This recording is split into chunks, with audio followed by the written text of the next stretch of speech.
Baik, Assalamualaikum warahmatullahi wabarakatuh. Sebelumnya saya ucapkan semangat semangat pagi untuk kita semua. Salam sehat dan semoga dalam pembahasan kali ini teman-teman memperoleh berkah berupa ilmu yang bermanfaat. Nah, di dalam pembahasan kali ini kita akan membahas mengenai ICD-10. Untuk sistemnya kita terfokus kepada sistem muskuloskeletal. Nah, perlu teman-teman ingat dan pahami ICD-10 itu kepanjangan dari International Statistical Classification of Disease and Related Health Problem 10 Revision. Nah, kenapa kok ada kata-kata statistik, terus ada kata-kata klasifikasi, terus ada penyakit, terus ada related health problem atau masalah yang mempengaruhi kesehatan? Oh, berarti di dalam buku ICD itu adalah sekumpulan statistik dari sebuah penyakit dan juga masalah yang mempengaruhi kesehatan. Berarti tidak semua yang ada di ICD-10 itu berisi penyakit. Bisa saja berisi mengenai masalah kesehatan. Contoh masalah yang mempengaruhi masalah kesehatan apa? Contoh pemeriksaan. Nah, pemeriksaan gigi kayak gitu itu kan mungkin bukan sebuah diagnosa kan, memeriksa gigi, memeriksa kandungan, terus donor darah itu kan mungkin tidak dimaksudkan sebagai penyakit kayak gitu. Itu dimaksudkan kepada kondisi yang mempengaruhi masalah kesehatan.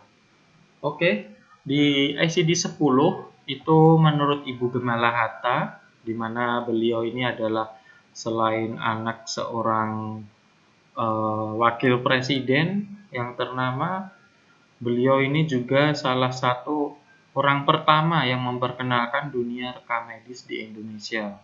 Kayak gitu. Beliau mengutarakan atau mendefinisikan yang dimaksud mengenai ICD-10 itu adalah sistem klasifikasi yang komprehensif dan diakui secara internasional. Jadi, kode di dalam ICD-10 itu sudah diakui secara internasional. Semisal di Indonesia, kode dari dispepsia K30 ya udah, nanti di Amerika, di Inggris, di Belanda, dispepsia juga K30. Selanjutnya ada menurut Manangka, ini ICD-10 adalah standar klasifikasi diagnosis internasional yang berguna untuk epidemiologi umum dan manajemen kesehatan, termasuk di dalamnya analisis situasi keseluruhan secara umum pada sekelompok populasi, monitoring angka kejadian, prevalensi penyakit dan masalah kesehatan dalam hubungannya dengan variabel-variabel lain seperti karakteristik dan keadaan individu yang terkena penyakit. Nah, tentu kalau teman-teman disuruh disuruh menjawab apa sih pengertian ICD-10, maka teman-teman lebih memilih jawabannya dari Ibu Gemala Hatta. Selain lebih baru, beliau juga asli orang Indonesia dan juga yang terpenting lebih gampang dimaknai. Kalau dari Manangka tadi di sini ada penambahnya itu berupa epidemiolog. Nah, jadi di dalam sini bisa untuk melakukan pemetaan kira-kira di rumah sakit ini banyak merawat pasien apa. Oh, banyak merawat pasien demam berdarah. Kok bisa seperti itu? Maka bisa dilakukan kepentingan untuk epidemiologi. Oh, dalam sebulan kok bisa sampai semisal 500 penyakit DHF itu ada kayak gitu. Kenapa penyebabnya kayak gitu? Nah, selanjutnya manfaat dari SID itu yang pertama untuk mengindeks catatan penyakit dan tindakan di sarana pelayanan kesehatan. Yang kedua, masukan bagi sistem pelaporan diagnosis medis. Ketiga, memudahkan proses penyimpanan dan pengambilan data terkait diagnosis karakteristik pasien dan penyedia layanan. Yang keempat, ini pelaporan nasional dan internasional, morbiditas dan mortalitas. Morbiditas berarti mengenai angka kesakitan. Kalau mortalitas berarti angka kematian. Terus yang kelima ada tabulasi data pelayanan kesehatan bagi proses evaluasi perencanaan pelayanan medis. Jadi di sini pentingnya dari kode dalam ICD itu bisa sebagai proses evaluasi. Oh, kok bulan ini banyak sekali ditemukan kode mengenai infeksi baik dari parasit ataupun dari bakteri, kenapa ya? Nah, itu bisa dilakukan evaluasi. Terus yang keenam, menentukan bentuk pelayanan yang harus direncanakan. Nah, ini tadi seperti kasusnya yang awal tadi, apabila di dalam 1 bulan itu kok paling tinggi itu ibu hamil, terus dievaluasi selama 1 tahun ternyata selalu mengalami peningkatan, sedangkan untuk poli di bagian saraf kok selalu mengalami penurunan. Itu bisa dievaluasi oleh pemilik pelayanan. Nanti kira-kira mungkin mau difokuskan kepada pelayanan untuk ibu hamil kayak gitu. Mungkin lebih ditingkatkan lagi kayak gitu bisa. Nah, yang ketujuh, analisis pembiayaan pelayanan kesehatan. Ini juga di era JKN seperti ini, peran dari keakuratan kode ini sangat tinggi. Nah, kenapa kok sangat tinggi? Apabila nanti kode semakin akurat, nah itu tarif ataupun klaim itu bisa lebih sesuai kayak gitu. Yang ke-8, untuk penelitian epidemiologi dan klinis. Terus yang terakhir, penyetaran kode secara internasional. Nah, bagian ICD 10 volume 1 itu berisikan klasifikasi utama atau tabula list. Isinya itu yaitu daftar klasifikasi penyakit. Sedangkan untuk yang volume 2 itu berisi tata cara penggunaan ICD. Isinya apa? Ada sejarah, ada instruksi, ada penggunaan ICD. Untuk yang ICD 10 volume 3 ini yang paling awal sering dibuka. Itu berisi indeks alfabetik. Nah, itu dibedakan menjadi 3 section. Yang section pertama itu berisi disease and nature injury, yaitu ada penyakit dan ada cedera. Yang section kedua, external cause, penyebab luar dari sebuah cedera. Bisa apa penyebab luarnya? Mungkin kecelakaan, bisa. Terus mungkin ada bencana alam kayak gitu bisa. Terus contohnya seperti apa kok harus dikode? Nah, contohnya mungkin kurang lebih seperti pengendara sepeda motor yang terjatuh di lampu lalu lintas, itu nanti ada kodenya sendiri. Terus seorang buronan yang jatuh dari pagar kayak gitu nanti ada kodenya sendiri. Nah, misal ada pula nanti seorang petani yang mungkin tertimbun tanah longsor. Nah, itu nanti ada kodenya sendiri. Tenggelam kayak gitu ada kodenya sendiri. Terus yang section ketiga ini table of drug and chemical, ini tabel obat dan bahan kimia. Nah, ini contohnya seperti apa? Mungkin penggunaan kemoterapi yang mengakibatkan apa, itu nanti ada kodenya sendiri. Terus keracunan obat serangga, ada kodenya sendiri. Kayak gitu. Nah, lanjut di dalam bab ICD ini terdiri dari 22 bab, di mana bab pertama ini berisikan mengenai infeksi dan parasit tertentu. Bab kedua ini neoplasma, ini berisi tentang kanker dan tumor. Bab 3 ini berisi mengenai penyakit mengenai darah dan organ pembentuknya kayak gitu. Yang keempat itu mengenai endokrin, nutrisi dan metabolic disease. Yang kelima ini mental dan perilaku. Nah, untuk pembahasan kita di sini adalah bab muskuloskeletal, itu berarti masuk ke dalam bab 23. Kodenya apa? Dikodekan dengan alfabetik M, dimulai dari M00 dan diakhiri M99. Jadi nggak ada semisal nanti teman-teman mengkode kok ketemu M100 poin sekian, nggak ada. Kok mengkode penyakit muskuloskeletal, artritis, kok ketemunya L, nggak ada. Berarti salah kayak gitu. Nah, selanjutnya ini pengertian kode ICD 10 itu kombinasi angka, huruf, maupun simbol sebagai pengganti dari suatu istilah penyakit. Sedangkan coding itu pemberian kode atau memberikan penetapan kode dengan pemberian huruf atau angka, atau bisa kombinasi huruf dalam angka yang mewakili komponen data. Itu menurut pengertian Debkes tahun 2006. Sedangkan coding menurut Permenkes nomor 27 tahun 2014 itu kegiatan memberikan kode diagnosis utama dan diagnosis sekunder sesuai dengan ICD-10 serta memberikan kode prosedur sesuai dengan ICD-9-CM. Nah, di sini ada alur penentuan kode. Yang pertama itu teman-teman menentukan item kata kunci, yaitu berupa suatu kondisi yang menyebabkan suatu kondisi sakit. Kalau saya mungkin lebih gampangnya menjelaskan itu sakit. Habis itu contohnya seperti apa toh item, misal teman-teman ada temennya yang mengalami sakit sakit nyeri pada tangan kayak gitu. Berarti yang menunjukkan sakitnya apa? Nyerinya atau tangan? Nah, nyerinya. Nah, nyeri itulah yang disebut item. Contoh, semisal ada penyakit low back pain. Nah, berarti low-nya itu kan secara bahasa itu kan bawah ya. Back itu dimaksudkan itu adalah punggung atau tulang belakang. Pain-nya itu adalah nyeri. Berarti yang menunjukkan kesakitan yang mana? Yaitu yang pain, nyerinya itu. Habis itu baru cari, habis painnya ketemu, teman-teman low back pain. Berarti cari ke bawahnya dulu apa? Habis nyeri cari ke punggung. Pasti cari ke punggung, nama organnya dulu. Habis itu baru dispesifikkan, oh di bagian bawah low-nya. Ketemulah M54.5. Tuh. Nah, setelah teman-teman menentukan item tadi itu dicari di volume 3, seperti yang sudah saya contohkan LBP tadi itu.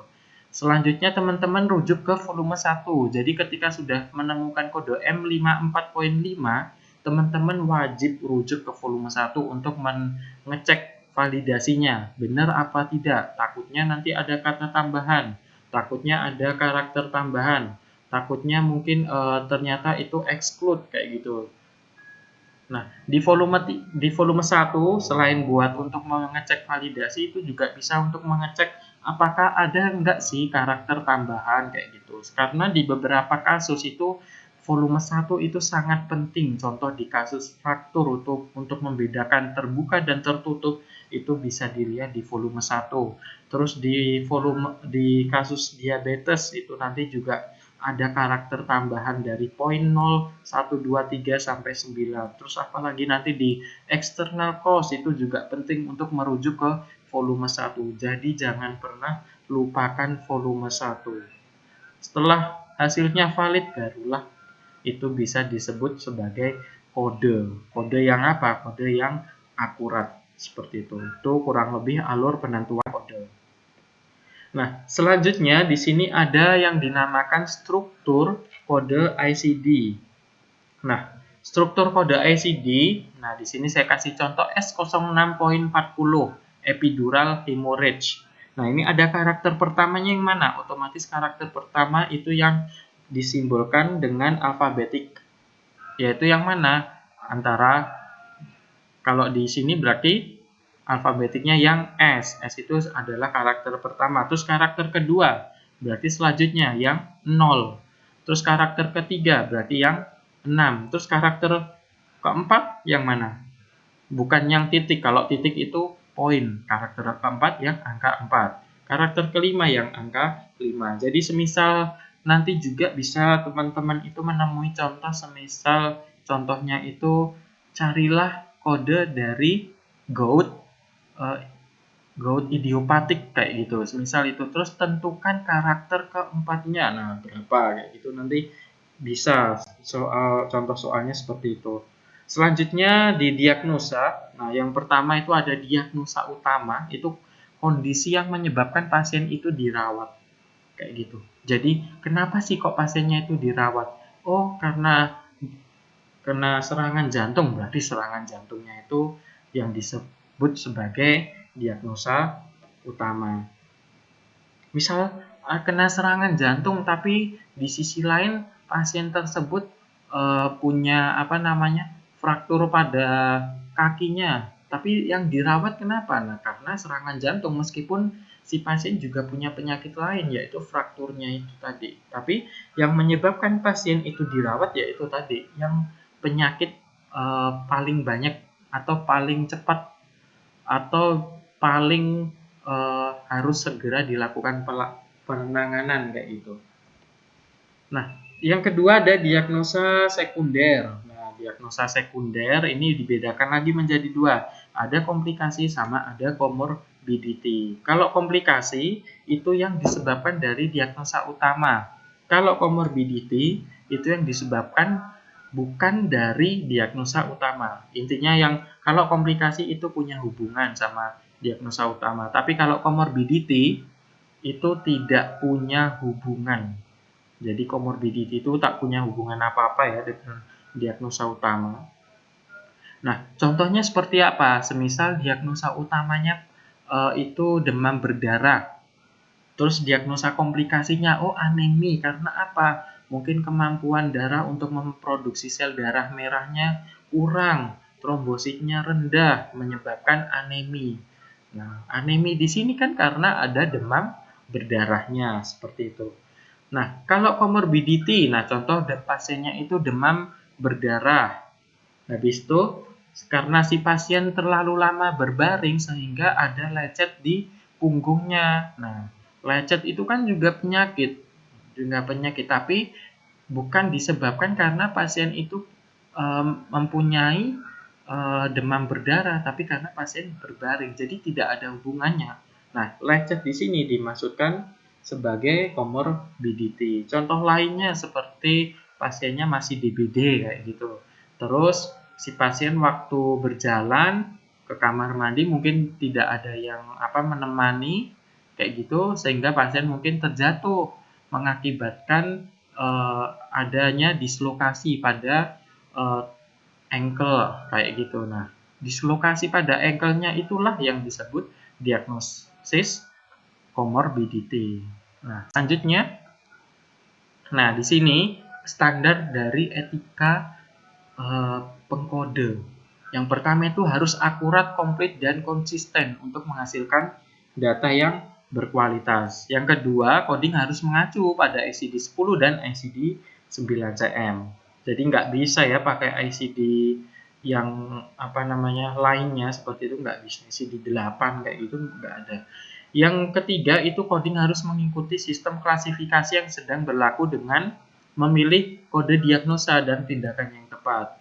Keempat, kode harus ditandai dengan laporan kode yang jelas dan konsisten pada dokumen dari dokter dalam rekam medis pasien. Yang kelima, coding profesional harus berkonsultasi. Nah, ini penting ya. Harus berkonsultasi untuk melakukan klarifikasi. Semisal ada ditemukan itu pneumotoraks kayak gitu, di contoh di luar muskulus pneumotoraks, tapi kok nggak ada hasil ronsennya kayak gitu, maka seorang kode yang profesional itu harus melakukan konsultasi ke dokter untuk memperoleh kebenaran. Di istilah agamanya harus bertabayun kayak gitu. Yang keenam, coding tidak boleh mengganti. Nah, bil pembayaran ini tidak boleh mengganti. Kalau kodenya artritis ya artritis, jangan dikasih kode artritis off pada lutut atau pada apa. Ya udah, kalau cuma artritis saja kayak gitu. Kalau cuma gout ya gout saja. Kalau misal osteomalacia ya osteomalacia saja. Jangan ditambah-tambahkan ataupun dikurang-kurangkan. Yang ketujuh, coding profesional harus sebagai anggota dari tim kesehatan harus membantu mensosialisasikan kepada dokter dan tenaga kesehatan lain. Nah, ini intinya sebagai coder juga harus saling mengingatkan kayak gitu. Misal ada catatan yang kurang lengkap, itu harus diingatkan. Untuk apa? Untuk menunjang keakuratan dari kode. Yang kedelapan, harus mengembangkan kebijakan coding di institusinya. Yang ke-9, CP harus segera rutin meningkatkan kemampuan mengenai coding. Jadi harus ikut pelatihan-pelatihan, mungkin ada seminar-seminar kayak gitu. Yang ke-10, coding profesional berusaha untuk memberi kode yang paling sesuai. Nah, di sini akurat ya, dalam tanda kutip akurat. Nah, ini ada tanda baca. Yang pertama itu inclusion, itu tidak termasuk. Kalau exclusion itu inclusion itu termasuk. Kalau X itu berarti tak termasuk. Ada glossary, penjelasan kata istilah. Jadi nanti istilahnya itu ada penjelasannya, terus ada dager dan asteris, di mana dager itu kode yang primer, sedangkan asteris itu manifestasi. kayak gitu. Dan jadi kalau yang awalnya itu pasti nanti Dagger dulu baru A9 CM. Nah, di sini ada alur penentuan kode. Yang pertama itu teman-teman menentukan item kata kunci, yaitu berupa suatu kondisi yang menyebabkan suatu kondisi sakit. Kalau saya mungkin lebih gampangnya menjelaskan itu sakit. Habis itu contohnya seperti apa toh item, misal teman-teman ada temennya yang mengalami sakit guys. Nah, ada nose ini yang tidak ditentukan, sedangkan nets itu yang tidak diklasifikasikan. Ada populasi dan si also. Nah, ini si dan si also sering. Karena apa? Karena teman-teman ketika mencari kode, biasanya teman-teman itu kalau sering menjumpai si itu berarti menunjukkan bahwasanya teman-teman belum bisa membedakan mana itu item, mana itu anatominya. Jadi harus biasanya dilihat beritahu sama ICD. Si condition, lihat kondisinya. Kayak tadi, low back pain, teman-teman cari back-nya, tiba-tiba teman-teman cari back, ya pasti nanti di warning sama ICD. Si condition, kondisinya apa? Apakah nyeri, ataukah patah, ataukah mungkin ada pengapuran seperti itu. Oh, pain, kondisinya nyeri, ya udah berarti cari di pain, back, habis itu low. Si also ini juga bisa digunakan sebagai petunjuk pengguna istilah lain jika informasi yang pernyataan tidak ditemukan. Jadi misal teman-teman cari suatu diagnosa, misal cari panas, kok nggak ada panas ya, terus dikasih tahu si also fever, oh suruh lihat fever. Nah, berarti teman-teman lihat ke fever, si also berarti dikandani ini di panas nggak ada nih cari di fever, kayaknya ada, kayak gitu. Istilah bahasa verbalnya seperti itu. Oke, terima kasih buat yang sudah mengikuti. Jangan lupa tetap di like dan subscribe seperti itu. Nah, sebelum saya tutup di sini nanti ada tugas bisa teman-teman kerjakan semampu teman-teman. Dengan yang pertama itu harus jujur. Nah, tugasnya apa? Nah, ini tugasnya artropati reaktif, terus artritis rheumatoid sampai dengan bursitis of hand. Nah, ini teman-teman cari kodenya. Nah, tata cara penulisannya pertama yaitu teman-teman tulis dulu, cari item. Nah, boleh disingkat cari LT, PD, ICD kayak gitu nggak apa-apa. Cari item pada ICD 10 volume 3. Misal teman-teman disuruh cari myositis yang disebabkan oleh mikosis, bakteri mikosis. Berarti teman-teman cari itemnya apa dulu? Myositis, ditulis. Kodenya di myositis nggak perlu ditulis, karena kan teman-teman disuruh mencarinya myositis yang disebabkan oleh mikosis. Nah, ini harusnya sebelum di atasnya mikosis ini ada in duetu, modified pertama, modified keduanya baru mikosis. Tapi saya lupa ya. Harusnya habis myositis, terus modified pertama in dalam kurung duetu, habis itu baru modified kedua mikosis. B14.2 ini plus di sini saya masukkan adalah Dagger dan M14.0 asterisk. Habis itu teman-teman baru rujuk kemana? Ke ICD 10 volume 1. Rujuk ke ICD 10 volume 1. Yang dirujuk Dagger-nya dulu, B14.2 Dagger bunyinya apa? M14.0 asterisk bunyinya apa? Ini hanya contoh apabila teman-teman menemukan kode yang Dagger dan asterisk. Nah, ini contoh lagi. Nah, misal cuma disuruh mencari myositis saja, berarti ya udah cari item pada ICD 10 volume 3. Habis itu itemnya apa? Karena cuma satu angka, satu kalimat, satu kata myositis, ya udah berarti itemnya ya myositis. Kodenya berapa? Semisal M14.0 ini nggak usah di asterisk, ini saya salah ketik tadi, saya hanya copy paste dari slide di atas. Habis itu baru teman-teman rujuk pada ICD 10 volume 1. Nah, habis dirujuk bunyinya apa? Oh, M14.0 itu myositis unspecified. Oh, berarti myositisnya yang di kode ini belum spesifik atau tidak terspesifikasikan di bagian lain seperti itu. Oke, terima kasih. Semoga bermanfaat. Akhir kata, apabila ada salah kata, saya mohon maaf. Wassalamualaikum warahmatullahi wabarakatuh.